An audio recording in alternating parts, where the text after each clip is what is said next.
Auttaminen on tärkeää ja me Sun Uralla haluttiin, että tehdään tämmöinen erilainen päivä, että lähdetään jalkautumaan tänne auttamisen pariin. Siitä tulee hyvä fiilis, on kiva omalla panoksellaan tuoda muillekin sitä hyvää mieltä. Auttamisesta tulee hyvä fiilis ja se, että näkee sen, että kuinka toinen arvostaa sitä, että auttaa, niin se on mukava tunne. Se, että olen niin kuin osa tätä yhteiskuntaa ja auttaminen on osa niin kuin yhteiskunnan hyvinvointia, sen edistämistä.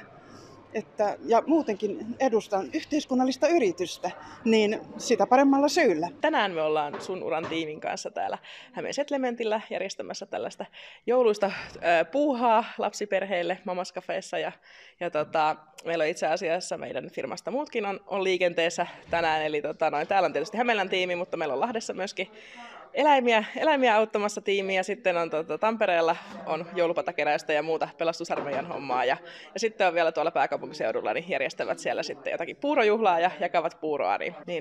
Koko tiimi on liikenteessä. Kiitos Kommulle, että järjestitte meille tämmöisiä konkreettisia auttamisen kohteita. Ja tämä on myös hyvinvointia. Saa olla täällä niin kuin ihmisten kanssa tekemisissä ja tämmöisen auttamisen kanssa, niin kyllä tämä on tärkeää.